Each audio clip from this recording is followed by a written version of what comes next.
ये नकली नारा है वंशवाद। सच्चाई है कि संविधान खतरे में है, देश के में बेरोजगारी है, महंगाई है, भ्रष्टाचारी है और सिर्फ ये एनडीए गठबंधन के लोग सिर्फ बेचने का काम कर रहे हैं। खेल बेच रहे हैं, ट्रेन बेच रहे हैं, प्लेन बेच रहे हैं, सभी मोदी के खरीदे थी, अडानी खरीद रहे हैं। और जो 10 रुपये का पानी था आज एयरपोर्ट पे 100 रुपये का मिल रहा है, ये अडानी कंपनी का पानी है। इसलिए सिर्फ बेच रहे हैं। वो यदि खरीद रहे हैं नरेंद्र मोदी जी तो क्या खरीद रहे हैं? ईडी खरीदे हैं, सीबीआई खरीदे हैं, गोदी मीडिया खरीदे हैं, जिस ईडी और सीबीआई के माध्यम से देश के जो भी लोकप्रिय जनप्रिय मुख्यमंत्री हैं उनको जेल के अंदर डाल रहे हैं और अपनी तानाशाही दिखा रहे हैं और यही से देश त्रस्त है। उन्होंने भी नामांकन किया है। हम आपको जोड़ते हैं इस इंडिया गठबंधन के जो प्रवक्ता हैं जिले के गब्बर यादव जी, इनसे हम जानेंगे कि आज चुनाव को लेकर के जो रैली थी, जो नामांकन जुलूस था, उससे कितने उत्साहित है और इस बार का चुनाव में मुद्दा क्या होगा। गब्बर भैया, बहुत बहुत स्वागत है आपका। आपके चैनल और श्रोता को भी बहुत बहुत स्वागत है। देखिए, आज ये साबित कर दिया जिस तरह से जनसैलाब इंडिया गठबंधन के प्रत्याशी माननीय श्री विनोद बिहारी चौधरी जी के नामांकन में उमड़ा, सिवान जाम हो गया और सभी जाति धर्म के लोगों ने बढ़ चढ़ के हिस्सा लिया और पूरे एक जनसैलाब गांधी मैदान में उपस्थित हुआ और तेजस्वी जी को खुश कर दिया, आश्वासन दिया कि ये सीट इंडिया गठबंधन और राष्ट्रीय जनता दल जीत रहा है और जीतेगा और दिल्ली आपके प्रत्याशी जाएंगे जीतकर।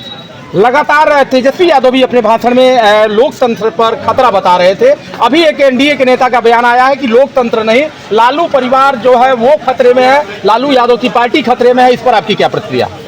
देखिए, आप पूछिए जो एनडीए के प्रधानमंत्री माननीय श्री नरेंद्र मोदी जी हैं, आज से 2 साल पहले तक जिस तरह से वंशवाद पर वो पानी पी पी करके गाली दे रहे थे और बयान दे रहे थे कि वंशवाद है, आखिर कौन सी ऐसी स्थिति आ गई कि मध्य प्रदेश के अंदर माधोराव सिंधिया के बेटे आदित्य राव सिंधिया जब भारतीय जनता पार्टी कांग्रेस छोड़कर ज्वाइन कर लिए तो वहाँ वंशवाद नहीं थी। आज आपके एलजेपी गठबंधन चिराग पासवान की जो पार्टी है, 5 के 5 सीट उनके रिश्तेदारे और घरे के लोग लड़ रहे हैं, तो वहाँ परिवारवाद नहीं है। जीतन राम मांझी जी को आप देखिए, उनका बेटा मंत्री, फिर वो चुनाव लड़ रहे हैं लोकसभा, वहाँ वंशवाद नजर नहीं आ रहा है। आपके यही डॉक्टर सीपी ठाकुर जी के बेटा चुनाव लड़ रहे हैं, विवेक ठाकुर, ये वंशवाद नहीं है, ये भारतीय जनता पार्टी का जो जुमला है और वंशवाद का जो नाम लेकर के बिहार की जनता को दिग्भ्रमित करना चाहते हैं। तो बिहार बहुत से ऐसे वीर सपूतों की धरती है और इसका बहुत बड़ा इतिहास रहा है। गौतम बुद्ध का बिहार है, महावीर का बिहार है, अशोक का बिहार है, हमारे देश के प्रथम राष्ट्रपति डॉक्टर राजेंद्र प्रसाद की धरती है सिवान, हिंदू मुस्लिम एकता के प्रतीक मौलाना मजरूल हक साहब की धरती है, यूसुफ बाबू की धरती है और सिवान के गांधी के साथ साथ बिहार के गांधी हमारे माननीय श्री विनोद बिहारी चौधरी जी जो प्रत्याशी हैं उनका भी धरती है। तो अब यहाँ ये जुमला चलने वाली नहीं है, ये नकली नारा है वंशवाद। सच्चाई है कि संविधान खतरे में है, देश के में बेरोजगारी है, महंगाई है, भ्रष्टाचारी है और सिर्फ ये एनडीए गठबंधन के लोग सिर्फ बेचने का काम कर रहे हैं। खेल बेच रहे हैं, ट्रेन बेच रहे हैं, प्लेन बेच रहे हैं, सभी मोदी के खरीदे थी, अडानी खरीद रहे हैं। और जो 10 रुपये का पानी था आज एयरपोर्ट पे 100 रुपये का मिल रहा है, ये अडानी कंपनी का पानी है। इसलिए सिर्फ बेच रहे हैं।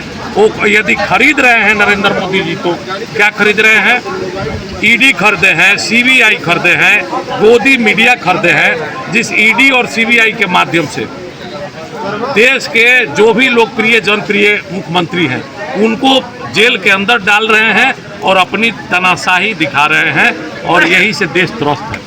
सिवान में आज ही के दिन हैना साहब ने भी नामांकन किया है, उनके चुनाव लड़ने का कितना प्रभाव पड़ेगा राष्ट्रीय जनता दल के प्रत्याशी? देखिए, लोकतंत्र में सबको चुनाव लड़ने का और अपना वोट मत देने का अधिकार है, जो चाहे चुनाव लड़ सकता है। इसलिए हमारे जो प्रत्याशी हैं, हमारे मतलब हम सबके हमारे जो प्रत्याशी हैं इंडिया गठबंधन के, उनसे किसी का कहीं कोई लड़ाई नहीं है।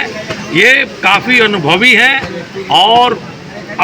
हैं और विकास किए हैं और बड़े बड़े पद पे रहे हैं, इसलिए इनके आचरण से सभी लोग वाकिफ हैं कि इनको कोई पद भी मिलता है तो किसी का ये ज़मीन नहीं हड़पते हैं, किसी की हत्या नहीं कराते हैं, किसी का संपत्ति नहीं हड़पते हैं, टॉर्चर नहीं करते हैं।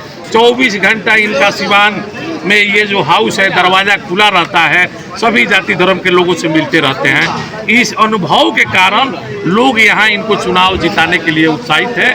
आज एक जन सैलाब के रूप में उमड़ करके और 25 मई को एक अपना कीमती वोट दे करके इनको चुनाव जिताकर दिल्ली भेजेगी। और बिहारी चौधरी जी का लड़ाई किससे रहेगा? किसी से अभी तक लड़ाई नहीं है, अभी बहुत सारे नॉमिनेशन आना बाकी है। कौन कौन लोग कर रहे हैं तो नॉमिनेशन के बाद हम बताएंगे कि हमारी लड़ाई किससे है। सीवान में अपराध, सुरक्षा और विकास, 3 मुद्दे बड़े प्रमुख रहे हैं जो पिछले चुनाव हम लोगों ने देखे हैं, 2-3 चुनाव हम लोगों ने देखे हैं। इस बार आपकी नज़रों में मुद्दा प्रमुख कौन सा होगा जिस मुद्दा पर जनता मतदान करेगी? हमारे नेता ने तो बता दिया है, 1 करोड़ रोजगार देंगे। जो 4 साल का अग्निवीर है उसको हम लोग समाप्त करेंगे। जो सीनियर सिटीजन ट्रेन में जो रेल में ख़त्म हो गया था उसको हम लोग बंद करेंगे, फिर लाएंगे। और रोजगार और स्वास्थ्य और शिक्षा के मामले में हमारे प्रत्याशी ने भी बता दिया है, सिवान का जो मूलभूत समस्या है, शिशवन ओवरब्रिज, स्वास्थ्य, शिक्षा, अपराध मुक्त सिवान बनाना है और एक विकसित सिवान बना करके एक मजबूत नेतृत्व दे करके दिल्ली में अपनी बात को उठाएंगे।